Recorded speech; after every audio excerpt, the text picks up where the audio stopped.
Baik, Assalamualaikum warahmatullahi wabarakatuh. Kepada yang terhormat, dosen pengampu mata kuliah Ekonomi Sumber Daya Alam dan Lingkungan, Bapak Muhammad Agung Adi Mangilep, SE, MSI, dan kepada teman-teman yang berbahagia. Puji syukur kita panjatkan kehadirat Allah Subhanahu wa Ta'ala atas rahmat dan hidayahnya, sehingga kita diberikan kesempatan untuk berkumpul dan melakukan presentase melalui Zoom pada siang hari ini. Pada siang hari ini kami dari kelompok 2 akan memaparkan materi dari chapter 3 yaitu Ethics, Economics, and the Environment. Sebelum itu izinkan saya memperkenalkan diri dan anggota kelompok. Perkenalkan, nama saya Tina Sabila selaku moderator, kemudian ada Ajeng Cesariani, Ruslan Tri Pamungkas, dan Sri Widya Stuti Faisal. Tanpa berlama-lama lagi, izinkan saya memulai pemaparan materi ini dengan bismillah. Baik, yang pertama itu filosofi moral naturalis. Nah, perbedaan mendasar dapat ditarik antara dua keluarga besar sistem etika, filosofi moral humanis dan naturalis. Dalam filosofi humanis, hak dan kewajiban diberikan secara eksklusif kepada manusia, baik sebagai individu atau sebagai komunitas. Sementara manusia mungkin bersedia mempertimbangkannya, hal-hal dan manusia tidak memiliki hak atau tanggung jawab dalam dirinya sendiri. Etika naturalis menyangkal keunggulan atau eksklusivitas manusia ini. Dalam kerangka etika ini, nilai tidak berasal secara eksklusif dari manusia. Sebaliknya, hak dapat didefinisikan hanya dengan memperhatikan beberapa sistem alam. Peter Singer pada tahun 1993 menggambarkan posisi ini sebagai etika ekologi dalam. Nah, ketika suatu pembangunan diusulkan, seorang ahli ekologi dalam mungkin berpendapat bahwa proyek tersebut tidak akan tepat jika gangguan yang signifikan terhadap ekosistem mungkin terjadi. Mengingat bahwa sebagian besar perilaku manusia memang memiliki implikasi ekologis yang signifikan, kepatuhan yang ketat pada filosofi naturalis akan melarang banyak aktivitas manusia saat ini dan di masa depan. Nah, implikasi dari kepatuhan menyeluruh terhadap filosofi moral seperti itu tampaknya cukup mendalam meskipun banyak tergantung pada apa yang membentuknya penting. Nah, menurut Kant, aturan yang valid adalah aturan universal. Universalitas di sini berarti aturan seperti itu dapat diterapkan secara konsisten pada setiap individu. Dia menulis, saya tidak boleh bertindak kecuali sedemikian rupa sehingga saya juga dapat menghendaki agar pepatah saya atau aturan itu harus menjadi hukum universal. Nah, prinsip ini adalah imperatif kategoris Kant. Dasar perilaku etis ditemukan dalam penciptaan aturan perilaku yang diyakini setiap orang harus diuniversalkan. Sebagai contoh, saya mungkin secara sah berpendapat bahwa aturan tidak ada orang yang boleh mencuri milik orang lain adalah aturan etis jika saya percaya bahwa setiap orang harus terikat oleh aturan itu. Salah satu imperatif kategoris yang disarankan oleh Kant adalah prinsip penghormatan terhadap pribadi. Tidak seorang pun boleh memperlakukan orang lain secara eksklusif sebagai sarana untuk mencapai tujuannya. Penting untuk menekankan kata keterangan kualifikasi khusus. Dalam banyak situasi, kita memperlakukan orang sebagai alat untuk mencapai tujuan. Majikan misalnya menganggap anggota tenaga kerjanya sebagai alat untuk memproduksi barang untuk mencapai tujuan akhir dari pencapaian keuntungan bagi pemilik perusahaan. Ini tidak salah dalam dirinya sendiri. Apa yang penting dan salah jika tidak diikuti adalah bahwa semua orang harus diperlakukan dengan rasa hormat dan martabat moral yang menjadi hak setiap orang. Filsafat moral libertarian. Libertarianisme adalah filsafat moral humanis, dibutuhkan sebagai aksioma sentralnya hak asasi manusia individu yang tidak dapat diganggu-gugat, tidak ada hak selain hak individu manusia, dan perilaku ekonomi dan sosial dinilai dari segi apakah itu menghormati hak-hak tersebut atau tidak.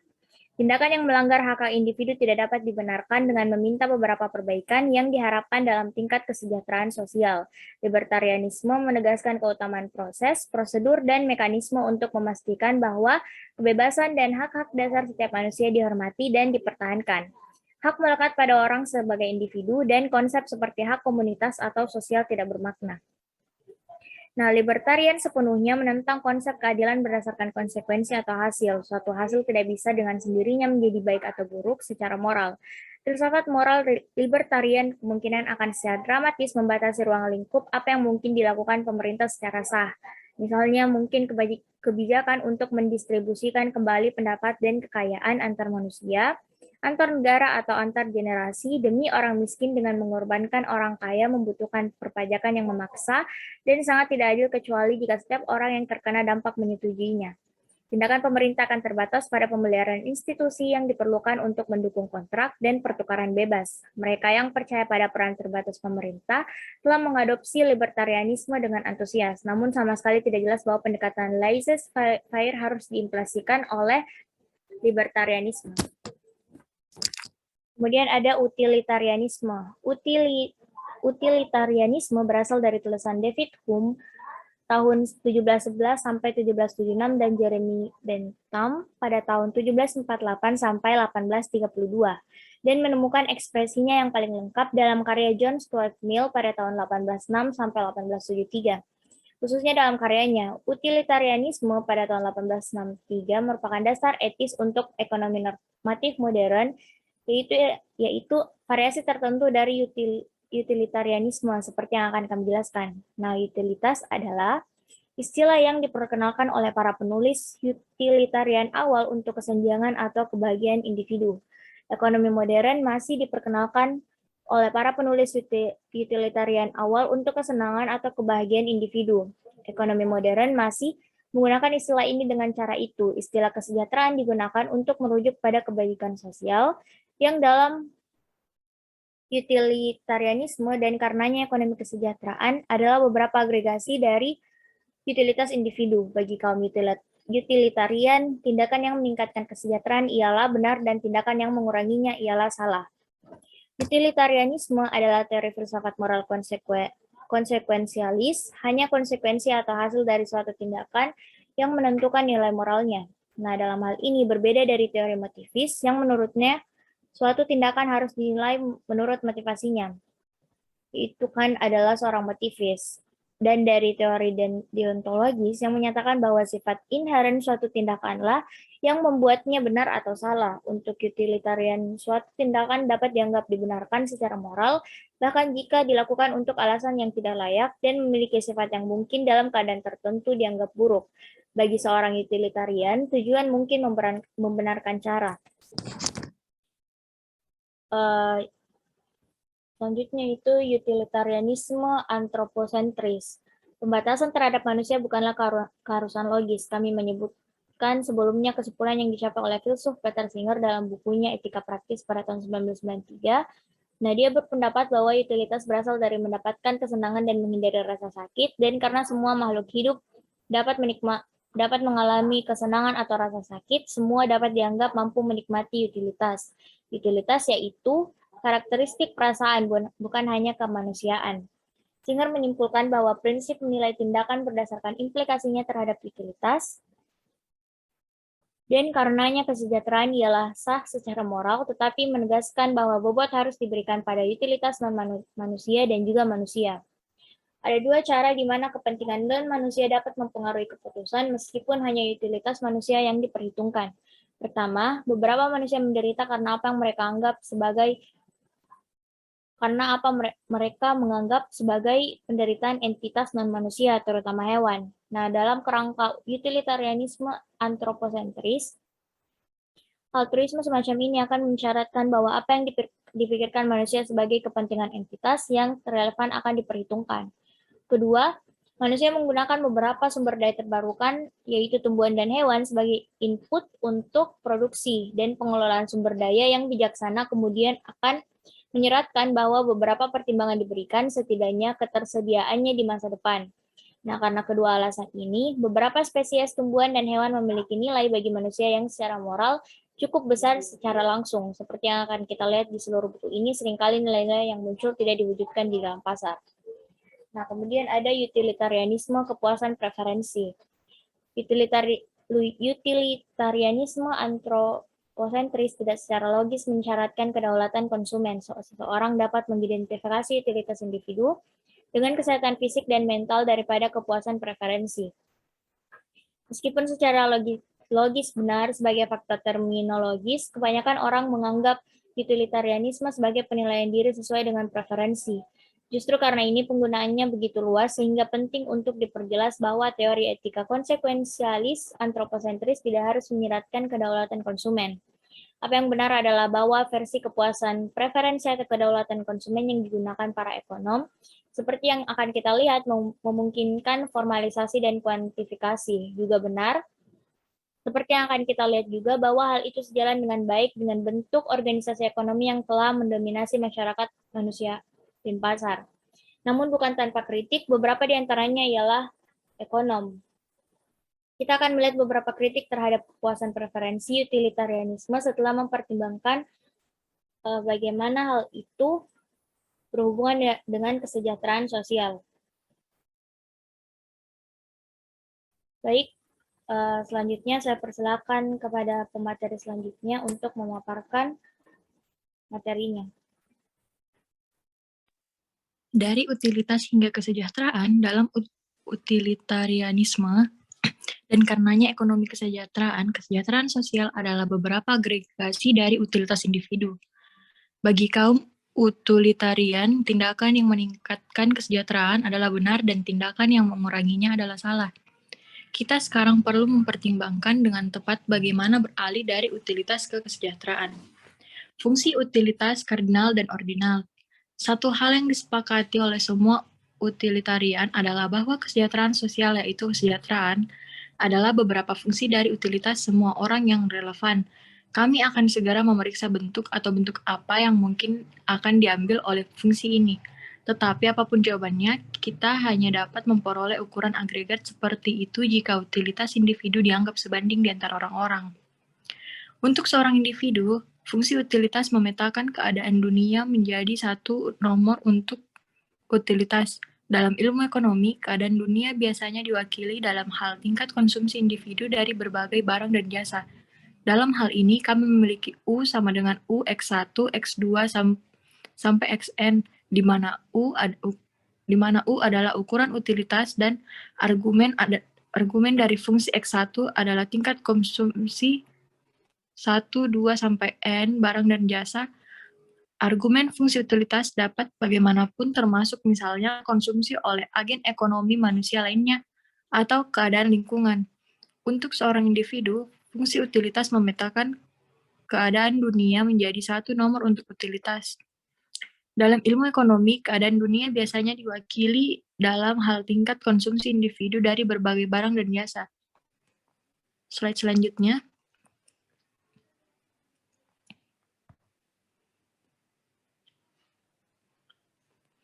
Fungsi dan distribusi kesejahteraan sosial.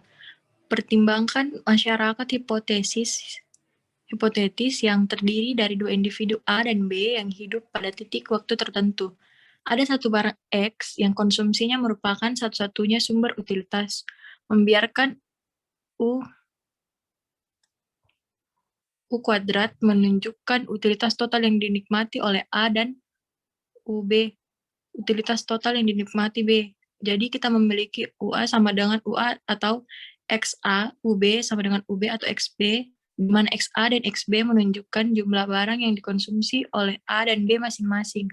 Kami mengasumsikan utilitas marginal yang semakin berkurang sehingga U X pangkat A sama dengan DU pangkat A per DX pangkat A lebih dari 0 dan U XX pangkat A dan sama dengan D pangkat 2, D kuadrat, U pangkat A per D X pangkat A kuadrat kurang dari 0. Dan U X pangkat B pangkat B per DX pangkat B lebih dari 0 dan U XX pangkat B sama dengan D kuadrat U pangkat B per DX pangkat B kuadrat kurang dari 0, seperti yang bisa dilihat dari PPT.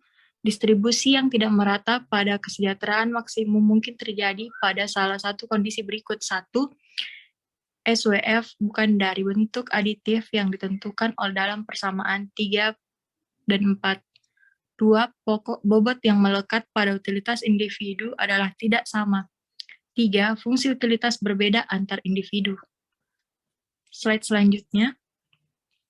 Kritik terhadap utilitarianisme. Tentu saja ada banyak kritik terhadap kaum utilitarian pendekatan teori etika. Seperti yang sudah disebutkan, ada lainnya non-konsekuensialis, teori etika yang mengkritik utilitarianisme jika hanya dengan implikasi.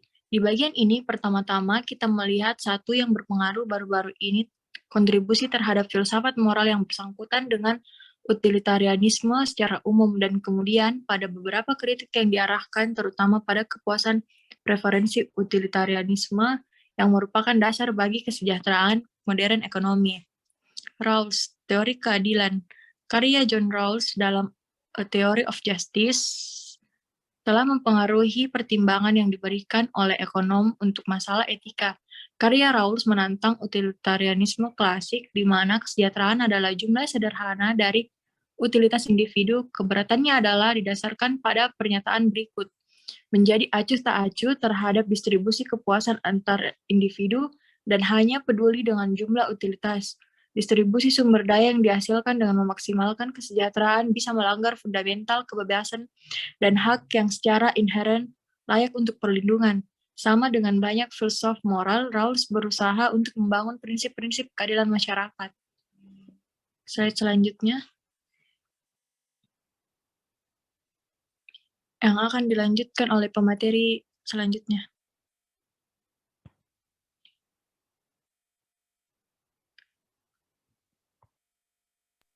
Baik, terima kasih kepada kesempatan yang diberikan oleh moderator. Saya akan melanjutkan dari materi sebelumnya. Rans kemudian berusaha untuk membangun sifat dari kontrak sosial yang akan dibuat dengan bebas menyetujui individu dalam posisi asli seperti itu. Dia beralasan bahwa dalam keadaan ini, orang akan dengan suara bulat menyepakati dua fundamental prinsip keadilan. Ini adalah yang pertama, setiap orang memiliki hak yang sama atas kebebasan dasar paling luas dan kompatibel dengan kebebasan yang sama bagi orang lain. Yang kedua, kesenjangan sosial dan ekonomi adalah untuk diatur sedemikian rupa sehingga keduanya A. wajar diharapkan untuk keuntungan semua orang, dan B. melekat pada posisi dan kantor terbuka untuk semua. Ini adalah prinsip kedua. Prinsip perbedaan yang menarik di sini, prinsip perbedaan menegaskan bahwa ketidaksamaan hanya dibenarkan jika mereka meningkatkan posisi setiap orang dalam masyarakat. Jika mereka mengarah pada peningkatan Pareto. Yang pertama, perbedaan asas dimaknai sebagai anggapan dalam mendukung kesejahteraan posisi. Penyimpanan dari kedudukan yang sama tidak adil kecuali dalam kasus-kasus khusus di mana semua orang akan mendapat atau mungkin di mana manfaat yang paling sedikit diuntungkan. Para ekonom telah mencoba untuk menyimpulkan apa yang akan mereka siratkan oleh posisi Rawlsian, sifat fungsi kesejahteraan sosial atau SWF.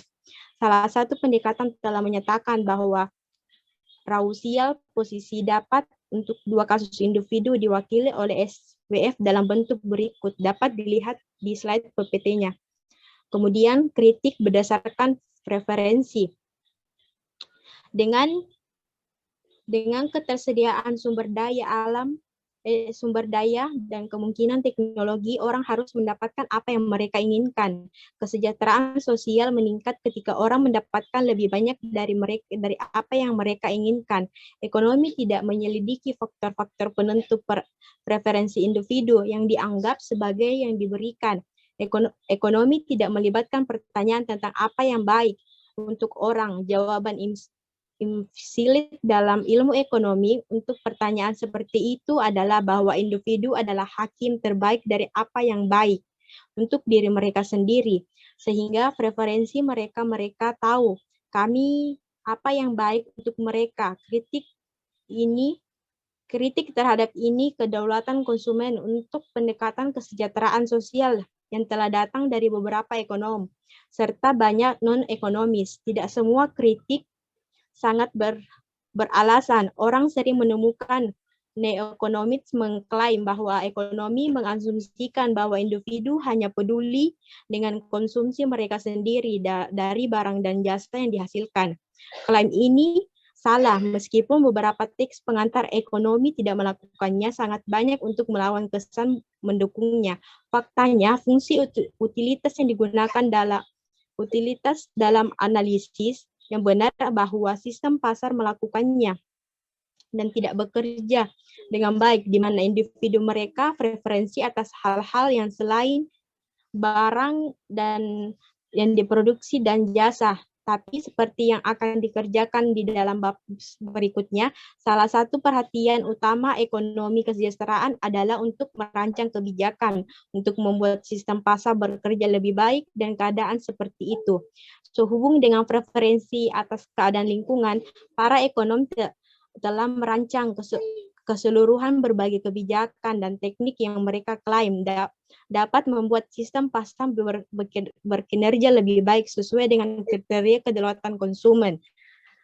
Seorang ekonom yang telah banyak menulis tentang dasar utilitarian untuk ekonomi adalah Nobel pemenang Amartya Sen. Lihat khususnya Sen pada tahun 1987, menurut Sen, orang memiliki dualisme mendasar yang peduli dengan kepuasan mereka, preferensi sendiri, dan juga mengejar tujuan yang tidak hanya mementingkan diri sendiri. Individu ada, yaitu baik sebagai konsumen dan warga negara. Dalam hal untuk kepedulian terhadap orang lain, altruisme misalkan, Sen membedakan antara simpati dan komitmen, di mana simpati adalah tempat kepedulian saya tercermin dalam argumen fungsi utilitas saya, sehingga jika beberapa perubahan meningkatkan banyak hal yang sejauh yang berkomitmen pada orang yang dapat saya setujui dari beberapa perubahan, meskipun itu mengurangi milikku kegunaan. Bagi sebagian orang, aktivitas diarahkan untuk mengejar tujuan dan tidak memengaruhi argumen fungsi utilitas mereka. Ini tidak masuk sendiri menyiratkan bahwa utilitarianisme hanya ditinggalkan, tetapi praktiknya lebih bermasalah daripada banyak ekonom mengakui. Selanjutnya, distribusi antar waktu. Banyak masalah yang kita bahas dalam teks ini melibatkan pilihan dengan konsekuensi yang luas. Pilihan seperti ini dikatakan memiliki intertemporal dimensi, di mana kita hanya berurusan dengan konsekuensi saat ini. Kita melakukan analisis intratemporal. Sebagian besar ekonom juga mendekati masalah antar waktu normatif berdasarkan utilitarianisme dengan cara yang akan dipertimbangkan dalam hal ini bagian. Namun perlu dicatat bahwa sementara di sana adalah kesempatan yang cukup umum tentang kerangka umum untuk dianalisis. Ada ketidakpastian yang cukup besar tentang apa yang sebenarnya implikasi untuk aturan sosial utilitarian antar waktu fungsi kesejahteraan. Dalam kasus intertemporal seperti dalam intratemporal kasus, implikasi utilitarianisme diperiksa dengan melihat maksimalisasi tunduk pada batasan yang sesuai dari fungsi memetakan utilitas ke dalam kesejahteraan. Oleh karena itu, kita mulai dengan spesifikasi fungsi kesejahteraan sosial antar waktu. Awalnya kami menganggap hanya hanya 2 generasi. Ini akan memungkinkan kita untuk menggunakan bentuk notasi umum yang sama seperti ketika dua individu pada suatu titik waktu generasi 0 adalah generasi sekarang. Generasi 1 merupakan salah satu yang berikut. Kemudian U0, utilitas 0 dan utilitas 1 menunjukkan utilitas kesejahteraan sosial antar generasi. Di istilah umum fungsi kesejahteraan sosial dan waktu kemudian dapat ditulis sebagai W sama dengan W dalam kurung utilitas 0 kali utilitas 1. Bentuk fungsional sevfisik biasanya digunakan untuk utilitarianisme adalah dapat dilihat di PPT, sehingga W adalah rata-rata tertimbang dari utilitas untuk setiap generasi, di mana 0 dan 1 adalah bobot yang digunakan untuk menjumlahkan utilitas dari generasi ke generasi untuk mendapatkan ukuran kesejahteraan sosial. Mengapa mendiskontongkan utilitas masa depan? Banyak orang berpendapat bahwa dalam membandingkan utilitas antar generasi berikutnya, satu-satunya yang dapat dipertahankan secara etis, posisinya adalah bahwa utilitas melekat pada setiap generasi yang harus diperlakukan sama. Menyiratkan tingkat 0 diskon utilitas sama dengan 0, salah satu argumen yang telah digunakan untuk membenarkan tingkat diskonto utilitas positif adalah bahwa untuk setiap titik di masa depan, probabilitas positif bahwa spesies manusia akan punah. Agaknya kemungkinan ini sangat kecil, tapi ini diharapkan itu meningkat seiring lamanya waktu di masa depan meluas. Orang mungkin berpandangan bahwa generasi mendatang harus diberi bobot yang lebih ringan daripada generasi sekarang, mengingat bahwa kita tidak dapat memastikan keberadaan setiap generasi masa depan. Argumen lain untuk diskon utilitas positif, tingkat yang didasarkan pada pengamatan kami di atas bahwa dalam mempertimbangkan resep etis, seseorang perlu memeriksa konsekuensi mereka dalam berbagai keadaan. Seperti yang kita akan lihat di bawah, ketika melihat pertumbuhan optimal model, resep diskon utilitas 0 tingkat dalam memiliki konsekuensi yang sebaiknya tentang apa yang sesuai dengan gagasan kebanyakan orang dalam pemerataan antar generasi. Aritmetika pendiskontoan. Mengingat bahwa distribusi antar generasi harus ditentukan oleh maksimalisasi W, diskon utilitas digambarkan sebagai diskriminasi terhadap generasi mendatang dengan mengurangi tingkat utilitas mereka berat badan dalam latihan maksimal. Fitur diskon inilah yang membuat orang menganggap apapun tingkat diskonto positif sebagai tidak dapat dipertahankan secara etis. Slide selanjutnya. Tarif diskon utilitas dan konsumsi. Untuk menghasilkan model yang cukup sederhana untuk analisis antar waktu, ekonom biasanya berasumsi bahwa perwakilan individu utilitas hanya bergantung pada konsumsi agregatnya, dilambangkan dengan C pada utilitas sama dengan U dalam kurung CT berkenaan dengan bentuk persamaan 315, standar asumsi utilitas marginal yang semakin berkurang seperti ditunjukkan pada gambar 3.5 untuk W sama dengan W utilitas 0, utilitas 1, seterusnya sampai utilitas. Persamaan 315 berarti bahwa W adalah fungsi dari C di tanggal yang berbeda, seperti pada W sama dengan F dalam kurung konsumsi 0, konsumsi 1, seterusnya sampai konsumsi T. 3.17. Sekarang jika persamaan 316 melibatkan pendiskontoan dan mengambil formulir yang telah kami gunakan di sini dari persamaan 314, yaitu dapat dilihat di PPT, maka jelas fungsi 317 juga akan melibatkan diskon, tetapi konsumsi masa depan daripada utilitas masa depan. Hubungan antara tingkat diskonton utilitas dan tingkat di mana konsumsi diskon adalah dispolentasi dalam bab 2 adalah konvensional untuk menggunakan RA simbol untuk tingkat diskon asumsi. Dia penting untuk dicatat, meskipun menggunakan notasi ini, tingkat diskon konsumsi tidak seperti tingkat diskon utilitas adalah dalam bab 2 menunjukkan bahwa dapat dilihat di PPT di mana ada di mana elastisitas utilitas marginal dari konsumsi adalah G. Tingkat pertumbuhan profesional konsumsi yaitu untuk konstan R bervariasi dengan tingkat C dan tingkat pertumbuhan. Perhatikan bahwa untuk utilitas marginal yang semakin berkurang seperti diasumsikan 2U atau C2 sehingga positif. Slide selanjutnya.